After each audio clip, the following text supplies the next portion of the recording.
Boa tarde. Parece que as tarefas mais espinhosas me cabem a mim. Fazer a palestra depois do almoço. Nós vamos continuar na sequência do que falámos ontem. Tomei a liberdade de fazer uma pequena alteração. Tínhamos falado acerca do filme A Paixão. Nós vamos deixá-lo para o final, onde vamos voltar a falar sobre vários dos esquemas do Cristo cósmico e da falsa chegada de Cristo. E vamos entrar no assunto da música. Nós vamos ter duas palestras sobre este assunto. Uma hoje e outra amanhã. Esta primeira palestra sobre a música, eu vou seguir o conselho do irmão Rivelino e vou deitar os 10 anos de sermões fora, mas esta não posso deitar ainda, porque ela é a base de toda uma sequência, mas ela tem algumas informações diferentes. Eu sei que há aqui algumas pessoas que já assistiram a esta palestra. Ela é essencial para que os outros possam entender a palestra da manhã. Hoje nós vamos falar sobre a história da música até chegar ao rock, à história do rock e às bandas atuais, o pop rock e os vários estilos de música que temos. E amanhã nós vamos ver sobre a música e o seu efeito no indivíduo e sobre a música no contexto espiritual e no final do grande conflito. Eu queria fazer dizer algumas palavras de introdução.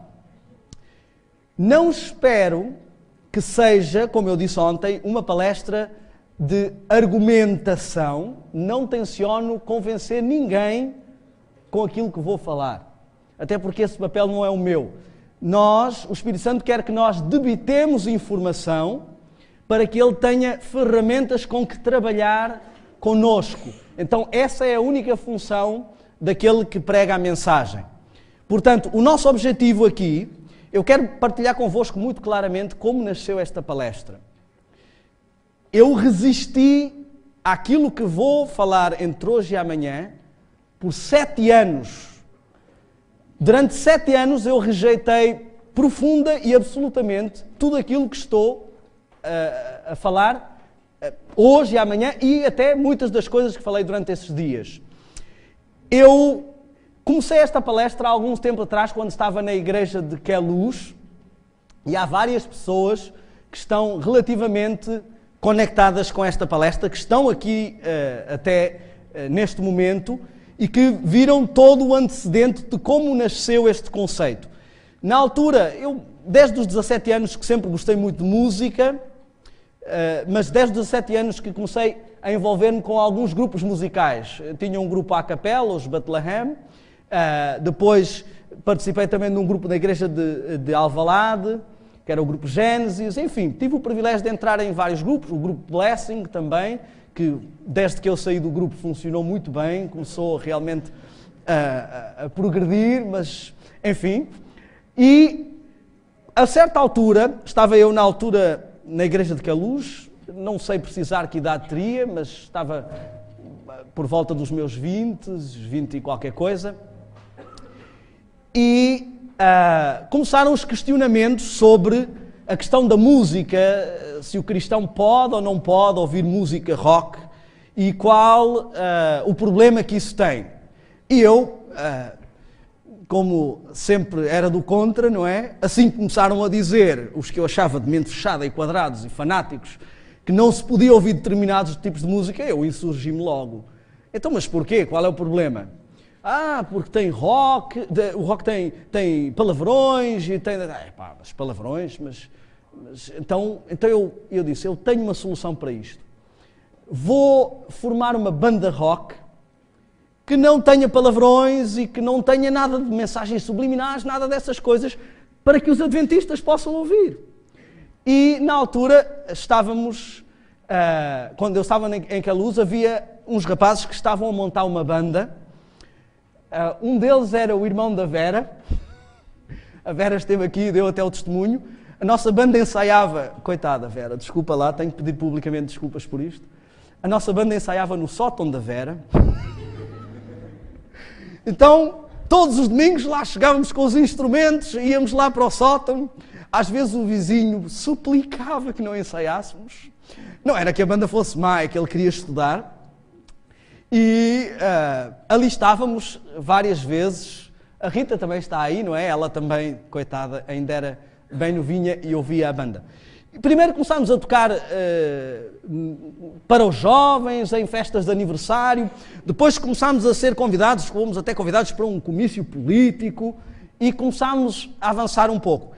Eu pus só um trechinho de uma das músicas, isto era um ensaio e gravámos, mas só para termos noção daquilo que eu estou a falar e do ponto em que eu estava. Não sei se podem pôr a musiquinha. Espero que isto não cause... É mesmo só um trechinho, não se iludam. Não querem pôr? O nome da banda era propriamente para cristãos, era Babel, não é? E as pessoas perguntavam...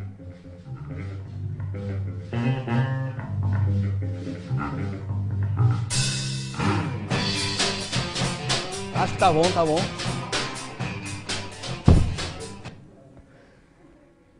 Chamámos Babel, as pessoas ficavam um bocado chocadas, jovens adventistas, éramos... Inicialmente o vocalista não era adventista, mas logo vimos que não ia dar certo um projeto com uma pessoa não adventista no grupo e então arranjámos um vocalista também adventista. E eu na altura questionava e depois começaram os questionamentos sobre a bateria, qual era o problema de usar ou não usar a bateria e eu insurgi-me logo outra vez. Então qual é o problema? O que é que tem? Os que me conheceram nos acampamentos sabem que eu era muito ligado ao tambor e quase sempre ia com o meu tamborzinho debaixo do braço, mesmo quando as pessoas não queriam, lá estava eu. Uma das últimas vezes que eu usei o meu tambor foi no congresso de jovens ali na Expo, e alguém descreveu a minha participação como estando possesso. Olha, chegaste na altura certa, só por aqui, Tiago, porque eu queria falar sobre ti. Eu ia falar mal de ti agora. Podes vir cá? Vens? Eu andei à procura do Tiago durante a hora do almoço, porque eu queria que ele participasse sobre isto, eu já lhe tinha falado. O Tiago costumava tocar comigo, eu agora fui apanhado de surpresa.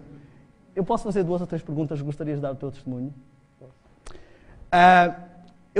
Eu quis chamar o Tiago por causa do seguinte, nós tocámos algumas vezes juntos, e o Tiago até que mês? Mês de quê? Que saí? Pai, há 2 meses. Até há 2 meses atrás, o Tiago tinha uma banda de heavy metal. Nós já fomos da mesma igreja. Eu até tenho partilhado o testemunho do Tiago. Eu queria fazer-te algumas perguntas. Claro que o heavy metal tem tudo a ver com o adventismo, claro. Mas porquê é que, na tua mente, nunca viste um problema de conciliar uma coisa com outra? Eu gostava de fazer alguma proposta. Há aqui alguém que tem uma banda de metal? Em segredo? Perceberam que a minha... Perceberam que a minha linguagem não é própria? Pelo que eu estou a ver, não. Está em segredo.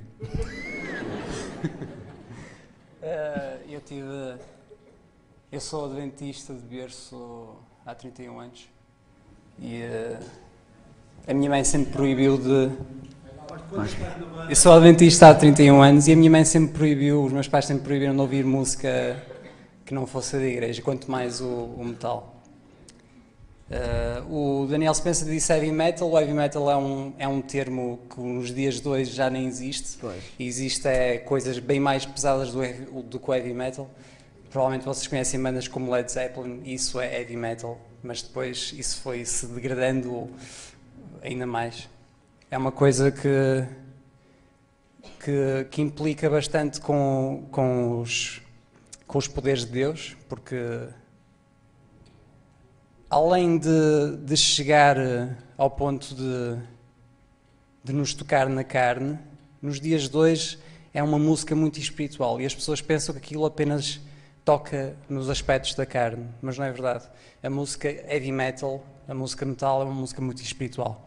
Aliás, toda a música é espiritual porque toca em notas e todas as músicas são feitas de notas, por isso é basicamente qualquer música que vocês hoje ouvem na igreja, essas mesmas notas que vocês ouvem na igreja, vocês podem encontrá-las no heavy metal.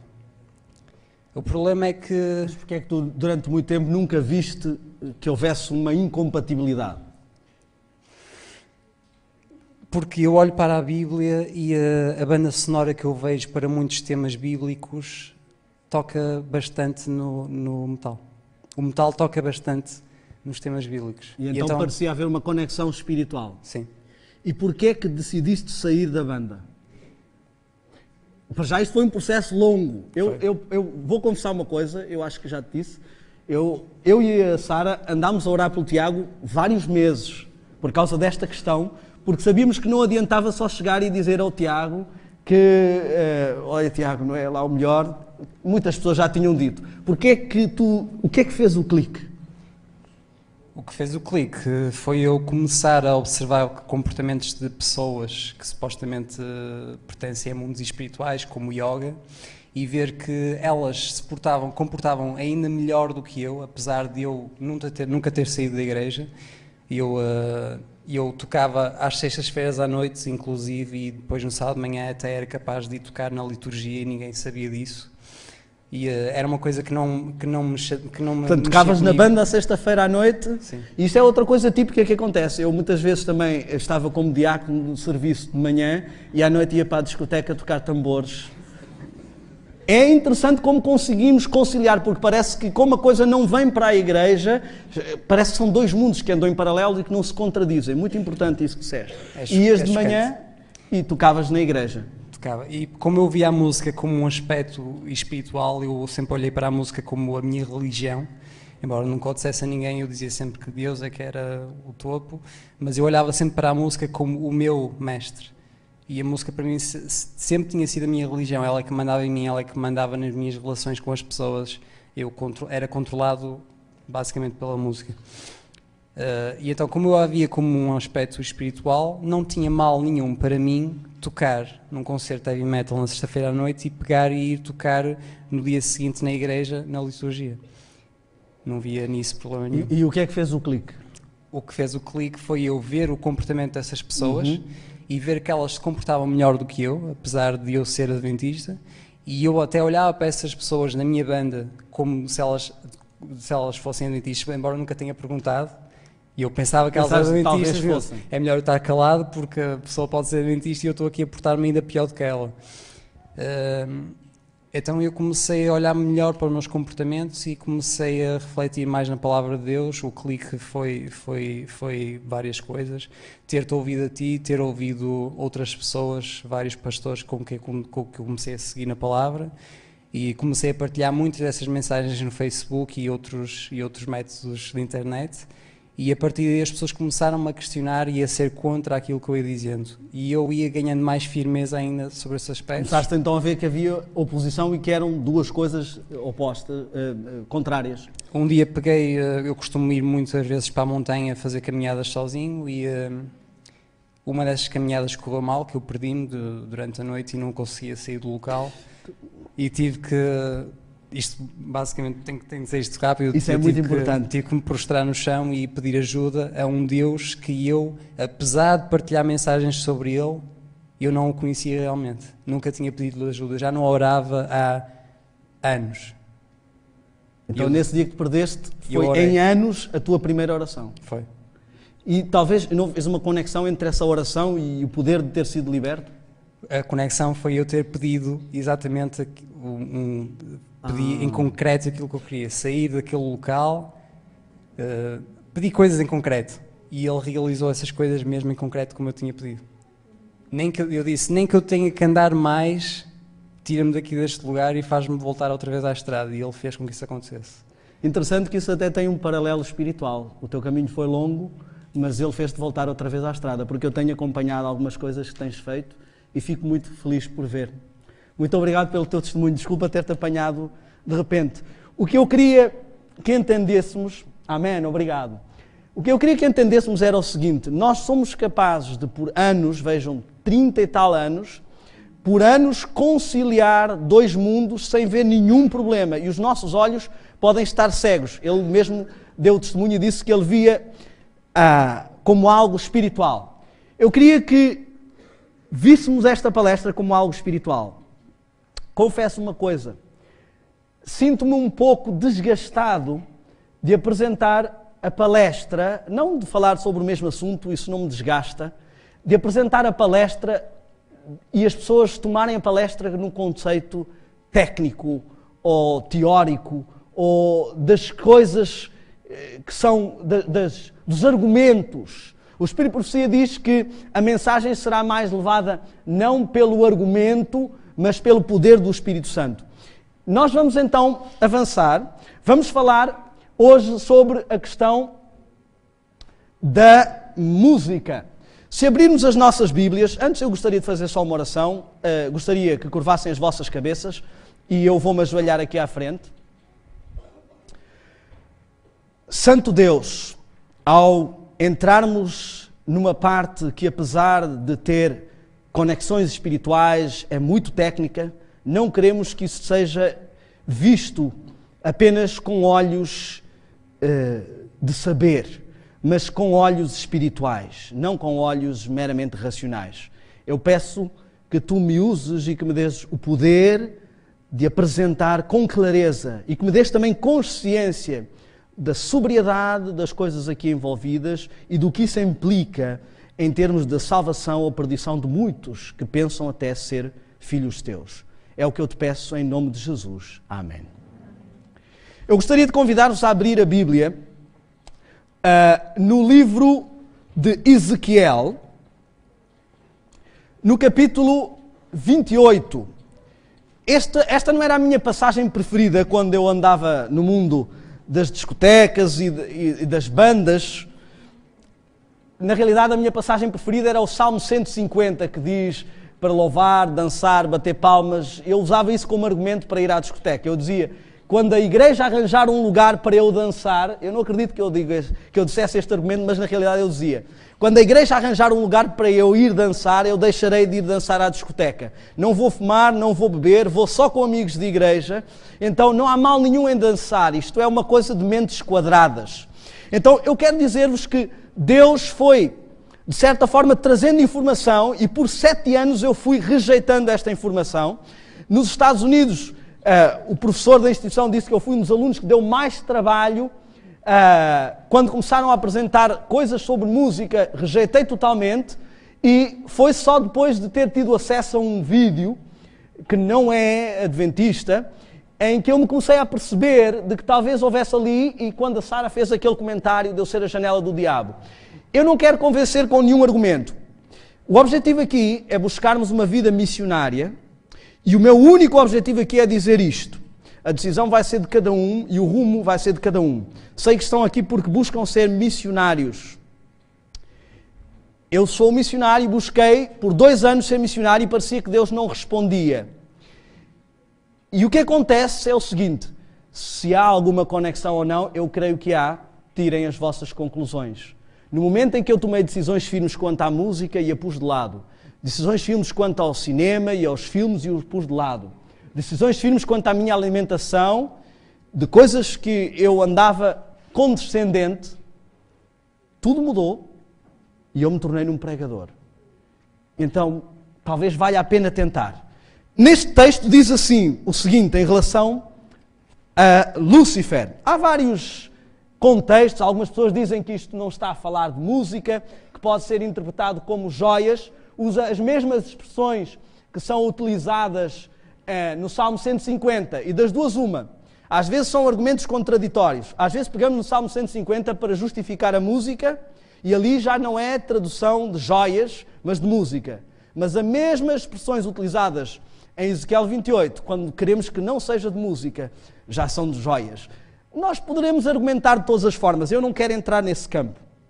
Eu queria que víssemos o que diz acerca de Lúcifer, fala sobre todas as suas características. Sabemos que é Lúcifer porque diz no versículo 13, estiveste no Éden, Tu eras o querubim, diz no 14, perfeito nos teus caminhos, elevou-se o teu coração, multidão de iniquidades. Portanto, eu vejo que não há grande dúvida quanto a todas estas questões de que estamos a falar sobre Lúcifer.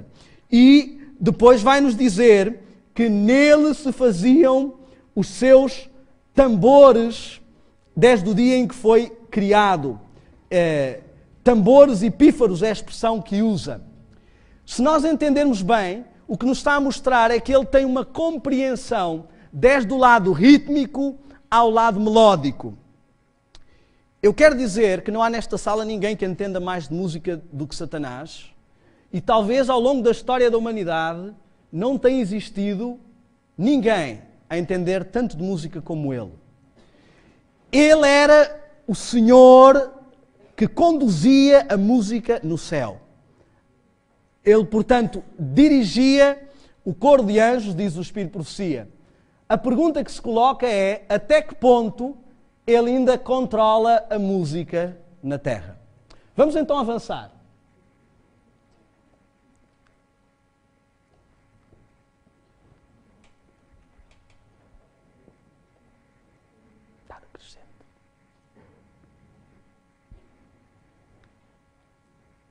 Ok, eu vou considerar duas coisas nesta abordagem. O rumo melódico e o rumo rítmico, porque dizia, em ti se faziam os teus tambores e pífaros. Os pífaros são instrumentos melódicos, os tambores são instrumentos rítmicos. Então, a Bíblia nos dá uma abordagem de duas vertentes. E nós vamos ver, historicamente, duas linhas de evolução. Primeiro, temos, por um lado, o que aconteceu na Europa. Na Europa há aquilo que nós chamamos de música clássica e que seguiu o rumo melódico. O canto gregoriano, depois o Renascimento, o Barroco. O clássico foi, na realidade, mais um período, e o romântico. Então, estas músicas são aquelas que nós chamamos normalmente de música clássica, e havia um fenómeno muito interessante. O Tiago disse que a música era algo muito espiritual, é algo muito espiritual, e nós vamos ver que isto é uma realidade e um facto. Está a dizer claramente a história também isso. Porque quem controlava basicamente a música era a Igreja. Havia alguns mecenas que patrocinavam a música, mas quem controlava a música era a Igreja. Por isso é que uma grande parte da música clássica ela tem contextos religiosos ou espirituais. Às vezes fala-se, por exemplo, o voo da fada, a flauta mágica. São expressões que têm a ver com o mundo religioso. E há também algumas músicas, chamadas clássicas, música erudita, que elas, apesar de falarem de coisas religiosas, estão a ironizar essas coisas. Portanto, não estou com isto a dizer que toda a música clássica é boa. Mas o que estou a dizer é que nesta altura o rumo era melódico. Os europeus saem para os descobrimentos. Há também, eu não vou citar as músicas da Idade Média de cantigas de escárnio e maldizer, acho que não precisamos entrar nesse campo, mas eu queria falar sobre os descobrimentos e o fenómeno que vai acontecer, que está na base da nossa cultura musical. Então, vemos que os europeus vão à África e vão trazer de lá escravos e encontram em África uma música que também é controlada espiritualmente. O feiticeiro era normalmente quem dirigia toda a adoração. E a música em África, ela é mais rítmica. Os tambores estão ali e as pessoas usam isso para a sua adoração. Há um fenómeno muito interessante de constatar, nós vamos voltar a falar sobre isso amanhã. A sequência do culto. Há uma sequência de tambores. Começa a ficar cada vez mais intenso. E o adorador, ele entra primeiro em êxtase. Ele está a sentir a música intimamente. Do êxtase ele passa para um estado de transe, onde está como que hipnotizado. No estado de transe baixam os espíritos, há manifestações estranhas, ele cai para o chão, estrebucha, espuma, e depois o espírito sai, o corpo desfalece e acaba-se a adoração. O objetivo do adorador é sentir que Deus está ali perto. Amanhã nós vamos voltar a falar sobre isto. Dali leva-se os escravos africanos para o Novo Mundo, onde se encontram os índios, e as tribos índias também têm uma música rítmica. Dança para chamar os espíritos bons, para afastar os espíritos maus, dança para a chuva, dança para parar de chover, dança para a colheita. E agora, estas três culturas vão se encontrar e vão-se dar dois fenómenos. Elas vão ser miscigenadas no novo mundo. Vamos encontrar ali então o rumo melódico europeu com o rumo rítmico africano e dos índios, e há uma mistura destas três vertentes musicais. Quem mexe um bocadinho com música sabe que os músicos gostam sempre de experimentar alguma coisa nova e de tentar buscar inovação de sons. Depois há o fenómeno da guerra norte-sul. O homem chamado branco sai para a guerra, penhora os seus instrumentos, e o homem chamado negro começa a trabalhar já não por chicotadas, mas por salário, pega naquele dinheiro e vai levantar esses instrumentos penhorados e começa a instrumentalizar a sua música. Começa a fazer experiências no rumo mais melódico, juntamente com o lado rítmico. E vão nascer duas vertentes musicais. E aqui eu queria começar a chamar a atenção para sairmos do lado histórico e entrarmos no lado mais prático. De um lado, temos afro-americanos que, apesar de terem sido escravos, acreditam em Deus como a sua forma de libertação e que querem louvar a Deus. E eles cantam o que nós chamamos de espirituais negros, não é? Kumbaya, my Lord, kumbaya, come by here. Passa por aqui, Senhor. Oh, swing low, sweet chariot, coming for to carry me home. Eles deificam, glorificam a Deus, que é aquele que eles veem como o seu libertador. Do outro lado, temos afro-americanos que não pensam em Deus dessa forma.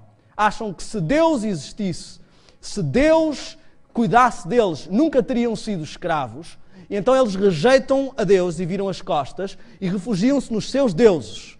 E os seus deuses são aquilo que eles deificam na sua música, porque, como foi citado aqui, a música é algo espiritual. Então eles criam o blues.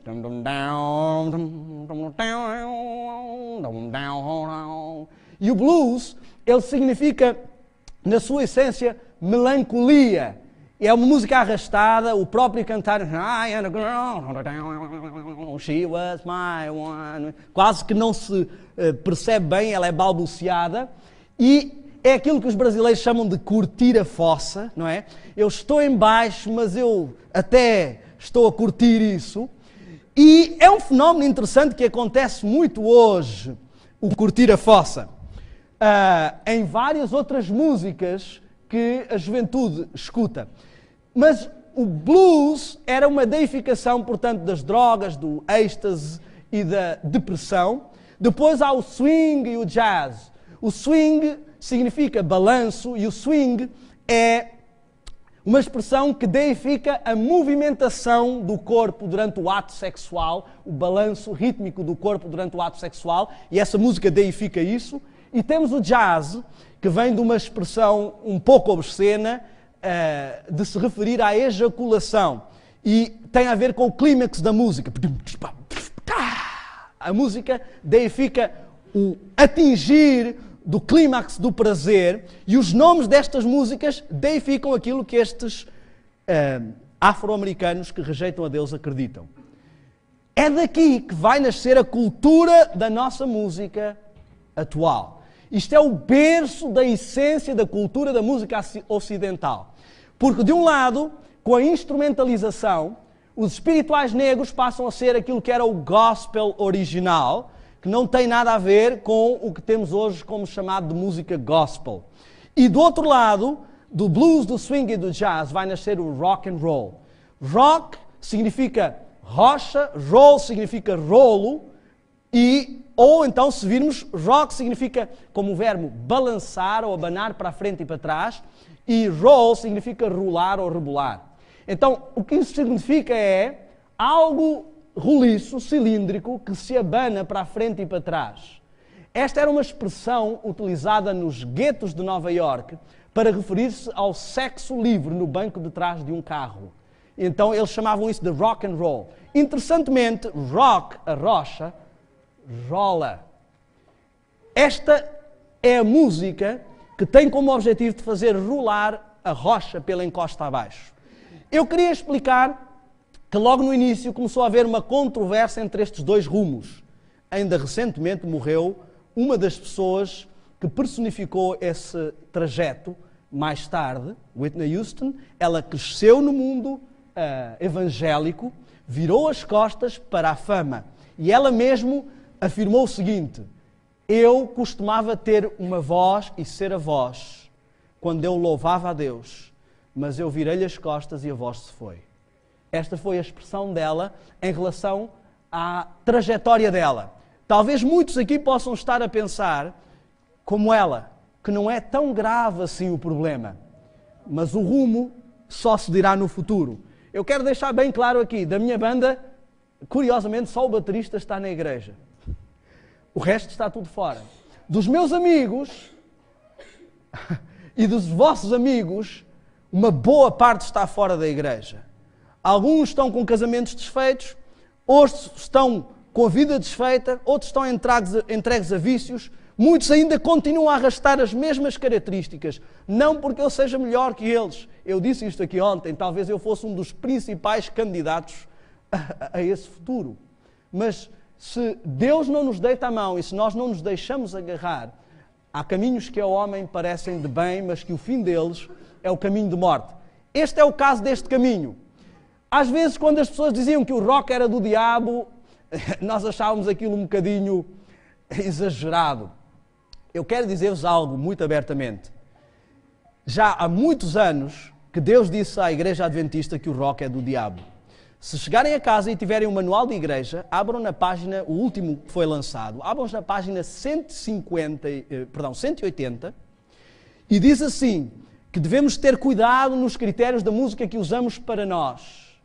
E que para nós, como cristãos, nem para o culto, nem para a nossa vida, não devemos considerar nenhuma música da família do rock e do jazz ou correlatas, relacionadas. O livro 27, agora 28, Crenças, utiliza ali a expressão swing, jazz e rock, creio. Portanto, a questão é até que ponto realmente há uma conexão entre satanismo e rock. Eu queria apresentar-vos a algumas pessoas, todos muito bonitos. Rex Church é um líder atual da Igreja de Satanás. Ele está aqui num templo de Satanás e ele está a dar uma entrevista. Vocês podem encontrar esta entrevista no YouTube, podem ver uma série que se chama... Só recomendo esta série a quem esteja embrenhado com rock. As pessoas que não estão com problemas com rock, não recomendo que se vão contaminar com isso. A série Their Souls for Rock and Roll, ou uma outra série que é Hell's Bells. São séries um pouco pesadas, mas que têm muita informação. Recomendo mais ouvir que ver.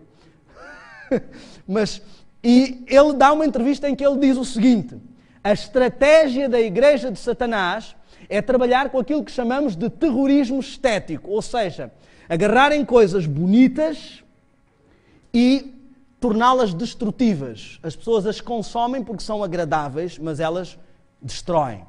E ele diz assim, fazemos isso através do que chamamos de alcançar a juventude de ferro, principal alvo. E diz, conclui, através da música, da arte e da literatura. Se você for à FNAC, eu não estou a recomendar que compre, nem estou a fazer publicidade, vai encontrar a Bíblia de Satanás, de Anton LaVey. Só estou a dizer porque pode confirmar o que estou a dizer.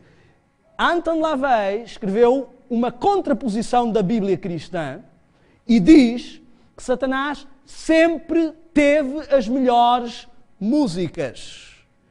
Talvez as músicas mais lindas, aparentemente mais elevantes, mais tocantes que já ouvimos na nossa vida, tenham vindo da sua inspiração.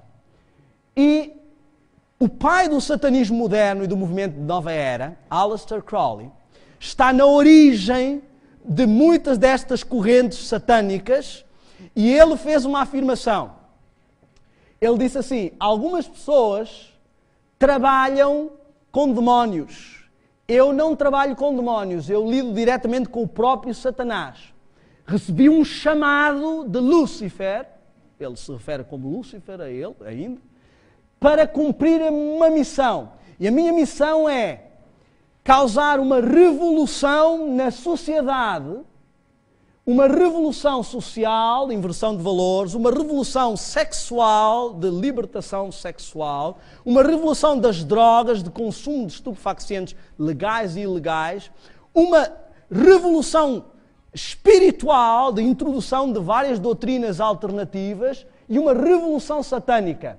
E quero, por esta missão que o diabo me confirmou, mudar a sociedade e prepará-la para a chegada do anticristo. Estou a pôr por minhas palavras, mas estou a referir ao que ele disse. O objetivo da sua missão era causar estas 5 revoluções. E ele disse, qualquer um que queira assumir pactos satânicos receberá dom musical por inspiração de Satanás. Qualquer um que queira assumir pactos satânicos. E é sobre isto que eu queria falar. Este homem é o responsável pelas cartas de tarô e ele tinha uma frase muito conhecida, do what thou wilt. Ele escreveu o livro Magic, onde ele fala sobre The Master Therion, a grande besta, onde ele explica em como é que pode uma pessoa tornar-se um médium, um canal. E o Master Therion, a grande besta, é aquele que está para vir, que é o 666. Enfim, ele mistura isto com um certo misticismo, mas usa uma série de expressões bíblicas. O tempo conspira contra mim. Os homens que estão por trás da Revolução dos anos 60 são, os líderes, são todos discípulos de Aleister Crowley, o pai do satanismo moderno e do movimento Nova Era. Timothy Leary, professor de Harvard, foi quem liderou o movimento Flower Power, Drop-in, Tune-in and Drop-out, de liberação das drogas para cumprir a estratégia da Igreja de Satanás. Harry Hay foi o homem que liderou o movimento de libertação sexual, também discípulo de Aleister Crowley. Foram, na altura, até forjadas estatísticas que mostravam que os americanos estavam muito mais liberais quanto à sexualidade para motivar os jovens a sentirem que eram os únicos que não estavam a fazer isso. E ainda é o que acontece hoje. No filme é a coisa mais normal do mundo, alguém se conhecer, daí a 2 minutos estarem na cama. Para que todos assimilemos essa ideia de que é normal. Então, várias coisas foram feitas nessa altura. Na história do rock, eu quero acelerar um pouco, na história do rock, nós vemos várias pessoas que cumpriram aquilo que era a estratégia da Igreja de Satanás e também que cumpriram aquilo que Aleister Crowley disse, que através de pactos satânicos podemos receber dom musical. O primeiro é chamado de pai do rock, Robert Johnson. Há um filme feito sobre ele chamado A Encruzilhada, Crossroads. Creio que em Portugal está traduzido como A Encruzilhada. Já é um filme antigo do mesmo ator do Karate Kid. Nesse filme conta-se a história do surgimento do rock e fala-se a história dele e mostra-se como ele não tocava nada. Ele acompanhava músicos como B.B. King e outros que alguns ainda estão vivos. Ele não era lá grande músico, ficava ali com eles, brincava com as guitarras, mas desapareceu por 6 meses depois de uma briga com os pais e quando voltou, pediu para tocar. Eles olharam para ele, tu sabes que tu és pior que uma caixa de pregos. Ele disse, deixem-me tocar e que o público diga de sua justiça. Pegou na guitarra, tocou e todos ficaram de boca aberta. Como é que em 6 meses tu estás a tocar melhor do que nós de uma vida inteira de música? Quem toca guitarra sabe que em 6 meses não vão ser um músico virtuoso. Mas o que é certo é que ele disse, eu fui à encruzilhada, ao cruzamento entre a estrada 61 e a 49. Interessante, uma delas é para Memphis, capital da música, tivemos o privilégio de estar lá, tudo é música, são as grandes discográficas, e eu fiz um pacto com o diabo. Disse ele, eu vendi a alma ao diabo para receber dom musical. O que afirmam os seus colegas é que desde esse dia nunca mais o viram ensaiar. Parecia que tinha um computador na cabeça. Elvis, apesar de cantar hinos, é um homem que abandonou o mundo religioso para obter fama. Ele muitas vezes convidava músicos evangélicos e chorava porque ele tinha um grande peso na consciência que arrastava por saber a decisão que tinha feito. Ele tentou participar do coro da igreja, nunca foi aceito e decidiu enverdar por este caminho. E ele era fã da Madame Blavatsky, que é a inspiradora de Aleister Crowley, o pai do satanismo moderno. Ele pôs o nome do seu grupo de back vocal de As Vozes da Nova Era. E ele canta, tanto quanto um homem tenha a capacidade de sonhar, ele pode redimir a sua alma e voar, numa das suas músicas. E a sua biografia diz que ele era profundamente envolvido com o ocultismo. Vários livros de ocultismo em sua casa. Os Beatles fazem a revolução social. De repente, quem controla a sociedade são os jovens. As pessoas mudam a sua cultura musical. Surgem as mesmas terminologias que há no mundo religioso. Há templos onde se vai apresentar o seu culto. As pessoas entram em êxtase pelos seus ídolos. Elas despendem o seu capital e os seus recursos para deificar estes ídolos. No Brasil, o último concerto dos U2, nós estávamos ainda lá, e custava R$200 o ingresso, e no mercado negro chegou a 1.500 a R$2.000. Pessoas que ficavam dias na fila, passavam fome, e para juntar dinheiro e ir ao concerto. Para Bono chegar, cantar e ir-se embora no seu helicóptero. Enfim, mas elas afirmam que nós somos fanáticos da religião. Fã é outra expressão que vem da palavra fanático, que é outra terminologia religiosa. Enfim, há uma série de termos religiosos. Os Beatles são os responsáveis, se conhecemos hoje na sociedade budistas, hinduístas, Hare Krishnas, podemos agradecer aos Beatles. Eles são os responsáveis por ter trazido estas coisas ao mundo ocidental. Eles foram e trouxeram vários líderes do movimento Hare Krishna e começaram a trazer a cultura das mensagens subliminares e a tornar estas coisas como populares. E participavam do movimento Chant and Be Happy, que era um movimento ligado a estas religiões orientais. Eu quero que entendamos o seguinte: este passo foi fundamental para o conceito de nova era e para o conceito do anticristo, do Cristo cósmico, porque o Cristo cósmico é um conceito totalmente sugado das religiões orientais e era necessário que a sociedade ocidental aceitasse este conceito. Eu não vou falar sobre a revolução das drogas e a revolução sexual, eu acho que não é preciso. O rock escolheu o seu slogan como sexo, drogas e rock and roll. E também não vou falar, porque normalmente achamos que estas bandas pesadas do metal eles são os piores. Eu quero só que notemos o seguinte: os grandes dinossauros do rock que ainda estão vivos são aqueles que tinham pactos abertos com o seu satanismo. Black Sabbath continua por aí, Kiss, de vez em quando ainda aparecem, Rolling Stones, que sempre assumiram o seu satanismo, estão ali, já são os avós do rock, não é como se costuma dizer, e AC/DC. Parece que estas bandas continuam, como se costuma dizer, a bombar. Mas, interessantemente, parece haver um outro tipo de pactos ocultos que o preço é cobrado. E, curiosamente, a maior parte é cobrada aos 27, entre os 27 e os 33, que são idades ou datas críticas no ministério de Cristo. Nós vemos Jimi Hendrix, morreu aos 27 anos. Vemos Janis Joplin, morreu aos 27 anos. Vemos Jim Morrison, morreu aos 27 anos. Amy, morreu aos 27 anos. Kurt Cobain, morreu aos 27 anos. Deve haver alguma coisa nas guitarras, aos 27 anos dá-te um choque e caixas para trás.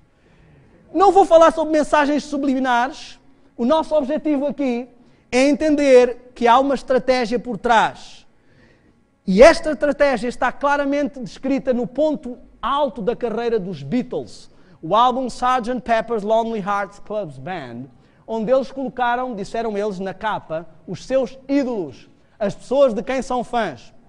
Além de que a capa, o anteprojeto, tinha a imagem de Adolf Hitler, mas o promotor depois não deixou. Temos satanistas, hinduístas, Marx, e eu queria chamar a vossa atenção para alguém muito conhecido que está ali no topo. Aleister Crowley, o pai do satanismo moderno. Então os Beatles, ao dizer que na capa do álbum puseram os seus ídolos, estão a assumir claramente que Aleister Crowley, ele é o segundo, é um dos seus maiores ídolos. Quando perguntaram aos Beatles qual era o conceito central da banda, eles disseram as palavras de Aleister Crowley: Do what thou wilt. No álbum Sgt. Pepper's, na base, tem uma prostituta de vermelho com a taça da sua imundícia na mão, como está em Apocalipse. É uma prostituta hindu e tem um pentagrama invertido na mão. O álbum foi parte da estratégia psicadélica de Aleister Crowley e saiu ao mesmo tempo que o álbum dos Rolling Stones. E se juntarmos os dois, eles se completam. O álbum dos Rolling Stones chamava-se Os Requisitos de Sua Majestade Satânica, e o álbum dos Beatles, O Clube do Sargento Pimenta e dos Corações Solitários. Quando morreu Kurt Cobain, a mãe dele disse assim: só tenho pena que o meu filho se tenha ido juntar a esse estúpido clube. Calcula-se que se referia ao clube dos que fazem pactos ocultos. E nós vemos que eles eram bandas rivais, mas na capa dos Beatles está escrito Welcome the Rolling Stones. E na capa dos Rolling Stones estão fotografias dos Beatles. Então eles não eram tão rivais, eles cumpriam dois rumos. Um dos rebeldes que assumiu o seu pacto publicamente e outro que tinha como objetivo preparar a sociedade para um novo estilo de vida e de música. O álbum tem como música principal uma música que começa assim: It was 20 years ago today, Sgt. Pepper taught the band to play. Foi há 20 anos atrás que o Sargento Pimenta ensinou a banda a tocar. O álbum é lançado em 1967 e Aleister Crowley morreu em 1947. Calcula-se que o álbum seja dedicado ao pai do satanismo moderno. Foi há 20 anos atrás que ele ensinou à banda como propagar os requisitos de Sua Majestade Satânica através do clube do Sargento Pimenta. E uma música que se cantava muito em Portugal quando eu era pequeno era My Sweet Lord, Hallelujah. E cantavam todos contentes e alguns cantavam Jesus Christ. Mas o que George Harrison canta é My Sweet Lord, Hare Krishna. E a descrição do movimento Hare Krishna, de quem é Hare Krishna, é esta: I am the Lord of this. Eu sou o Deus da destruição, a serpente da eternidade, o príncipe dos demónios. Esta é a descrição de quem é Hare Krishna. Então, George Harrison está a cantar: meu querido Senhor, Deus da destruição, serpente da eternidade e príncipe dos demónios. Nós vemos aqui algo interessante. Os Beatles disseram o seguinte: o cristianismo há de acabar, nós somos mais famosos que Jesus Cristo. E são chamados dos 4 cavaleiros do Apocalipse. Eu queria avançar rapidamente. Ali o relógio mostra-me um cronómetro, mas o meu mostra outro, eu vou acreditar no meu. Não é autoconfiança. Eu queria mostrar alguns aspectos, muito rapidamente, estamos quase a concluir. Aqui vemos Marilyn Manson a ser investido como sacerdote satânico por Anton LaVey. Este homem aparece na MTV a rasgar as páginas da Bíblia, a urinar na Bíblia e diz que quer ser conhecido como aquele que vai acabar com o cristianismo. Eu costumava pular a corda ao som de Marilyn Manson, tivemos algumas discussões eu e a Sara, porque ela achava que não era muito próprio. E talvez não estejamos a ver, mas a MTV é um dos principais propagadores das filosofias satânicas.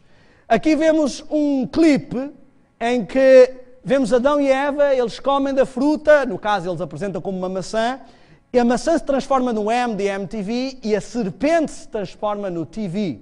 No Natal eles têm um spot que já passa há vários anos, que é a iniciação de um ritual satânico, através de um sacrifício de carne. E toda a indumentária, toda a gente sempre tem achado aquele spot muito estranho, mas eles continuam a passá-lo. E nós vemos que os bonequinhos da MTV estão constantemente a fazer as suas demonstrações do seu satanismo. Várias bandas têm apresentado abertamente ou mais discretamente o seu satanismo. Metallica tem uma música que se chama The Prince, que se refere a Lúcifer. Diz assim: eu quero glórias terrenas, não quero uma coroa de espinhos, diz a letra da música. Anjo das profundezas, é como começa.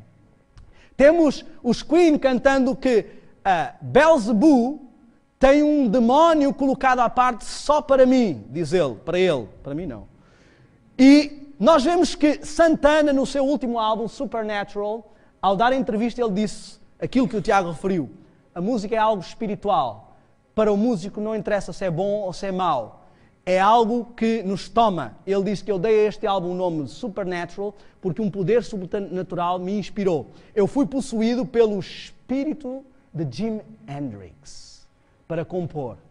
Ok, algumas bandas de rap cantam abertamente práticas do satanismo. Por exemplo, Eazy-E canta o Pai Nosso ao contrário, que é uma prática do satanismo. DMX canta necrofilia, sexo com cadáveres, que é outra prática dos rituais satânicos. Snoop Dogg, no seu álbum, ele mostra possessões, cruzes invertidas. Eminem foi considerado como o Cristo dos rappers e ele canta sobre vários sacrifícios humanos. Em todas as suas músicas, alguém é morto. E eu era também fã de Eminem. Como eu já disse, eu só apresento as coisas de que eu gostava. Então eu estou a mostrar para ninguém pensar que eu estou a criticar o estilo e as coisas. Vocês tomam o rumo que quiserem as decisões. Numa música Slim Shady, em que Eminem canta I'm Slim Shady, I'm the real Slim Shady, ao ser entrevistado foi constatado que Slim Shady era um demónio do qual ele é o canal. E que ele está a cantar, portanto, eu sou Slim Shady, ou seja, sou esse demónio, o único demónio, todos os outros são apenas imitação. Eu queria falar um pouco sobre as bandas consideradas light hoje em dia. Talvez eu não esteja a apresentar a tua, talvez esteja desatualizado. Se quiseres acreditar que as bandas antigas eram do diabo e as novas, por serem mais pesadas, mas não quer dizer que sejam do diabo, acredita, para mim é tudo a mesma coisa. Eu quero que entendamos só o seguinte. Aqui vemos Bono. Bono é o ponto de conexão destas duas vertentes. E volto a dizer, estou a falar do que gosto. Era a minha banda preferida, os U2. Ele homenageou os Beatles cantando no topo de um edifício, Where the Streets Have No Name, e homenageou os Rolling Stones ao cantar Simpatia pelo Diabo. E aqui vemos que ele está a abanar uma cruz invertida. Esta banda começou aparentemente como uma banda cristã. Quando perguntaram ao Bono se ele não acreditava que Cristo era o caminho, a verdade e a vida, ele disse, para mim isso é fundamentalismo religioso. E quando esteve no Brasil, ele disse, viva Maomé, viva Buda, viva Hare Krishna, disse todos os líderes de que teve ideia, porque ele está a ser um dos grandes ministros desta coesão global, que é necessária para essa estratégia. E ele tem várias músicas. Ele tem uma música em que ele diz na letra, I stand with the sons of Cain. Eu estou com os filhos de Caim. A Bíblia claramente difere dois grupos. Os do diabo são os que estão com os filhos de Caim. Noutra música, que fala sobre anjos, que canta What if God is sending his angels? Diz, se Deus enviasse os seus anjos, e depois diz assim, Deus tem o telefone fora do gancho, minha querida, e não iria atender a tua chamada nem que pudesse. Por isso, onde está a fé, o amor e a esperança? A Bíblia diz que hoje existem a fé, o amor e a esperança. Ele diz onde está. Ou seja, nega. Ele diz que estamos na sala de espera, pensamos em ti, no teu livrinho sagrado, enquanto o resto de nós asfixia aqui em baixo. Prestem atenção às letras e vocês vão ver. Noutra música, ele canta um gospel espiritual negro, com um grupo gospel atrás, e canta Although I walk through the valley, ainda que eu caminhe pelo vale da sombra da morte, a tua vara e o teu cajado não mais me consolam, porque eu os amaldiçoei. São estas as músicas.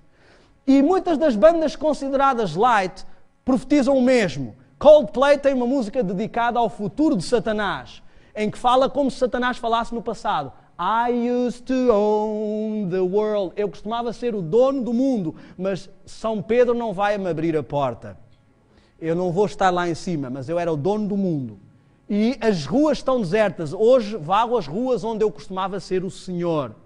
Nós vemos, por exemplo, NSYNC cantam uma música. Bono, ele diz que o seu alter ego é Mephisto. Vemos NSYNC, canta uma música chamada Millennium. E nessa música ele diz assim: aí vem o novo milénio e toda a gente só fala em Jerusalém. Será que é o princípio do fim? Vejam a expressão bíblica. Eu tenho outras ideias, meus amigos. Não precisamos de nenhuma destas profecias a dizerem-nos quais os sinais, porque a paranoia é a forma como queremos viver a vida dia a dia. E vemos aqui Justin Timberlake, que está também num quarto onde pela sexualidade se inicia outro ritual de entrega do ser humano. É outra das abordagens satânicas.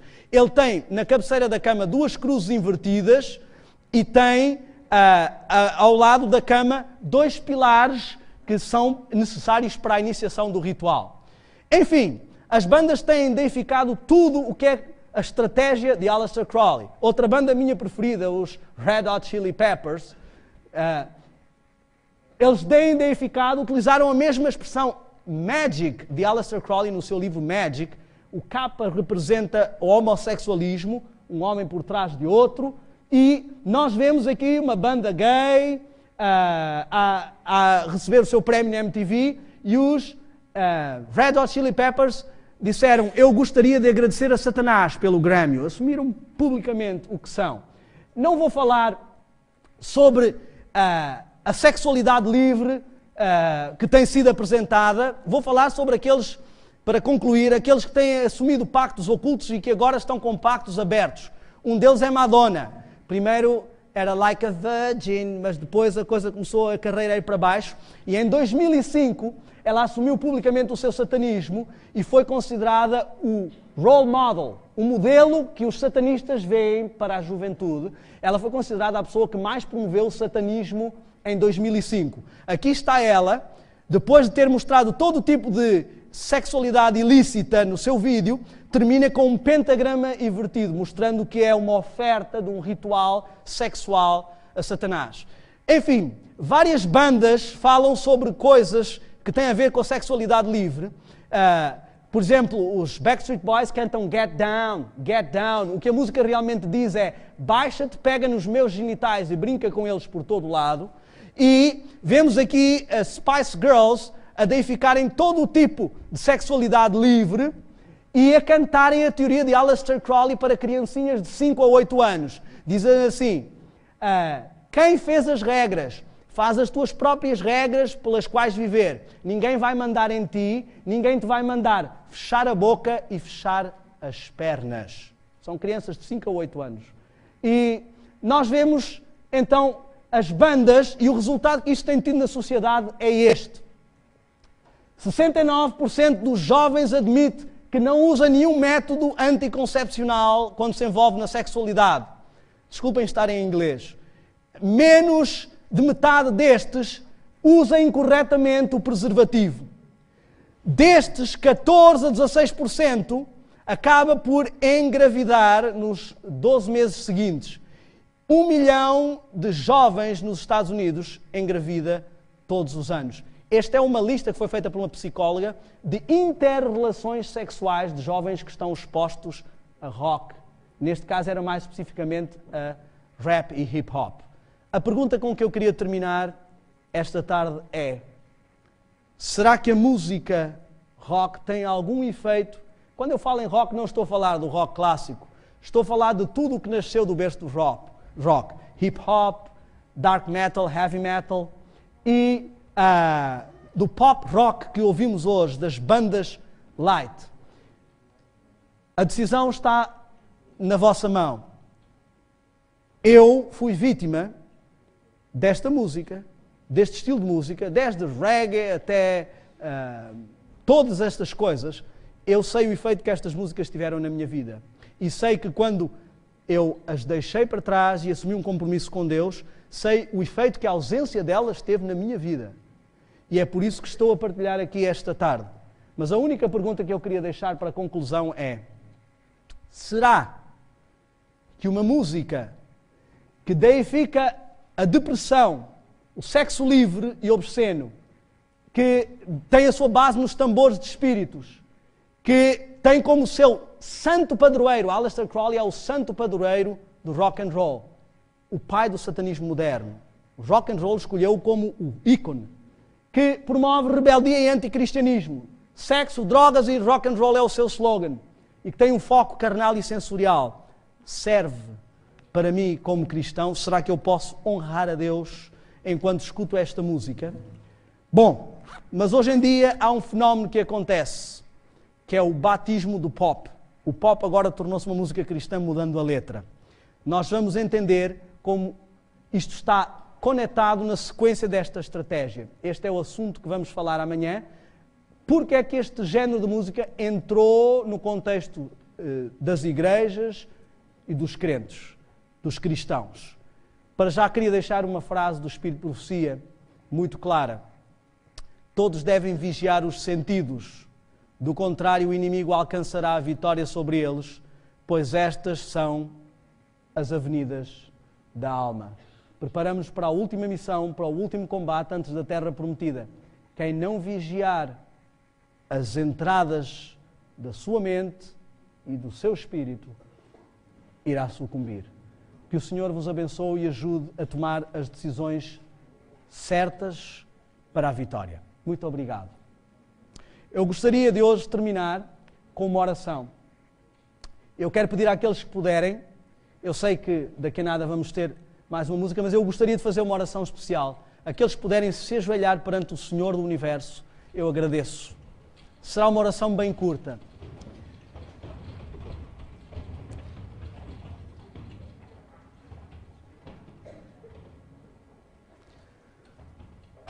Santo Deus, humildemente estamos na Tua presença e agradecemos porque sabemos que o nosso foco não são estas coisas e queremos glorificar a Cristo, mas sabemos também que temos um adversário que não podemos ignorar. O que eu te quero pedir, em nome de Jesus neste momento, Senhor, é que o Teu Santo Espírito importune cada um dos que ouviu esta informação e que o Teu Santo Espírito trabalhe para libertar aqueles que estão enredados, segundo o Seu compromisso. Em nome de Jesus. Amém.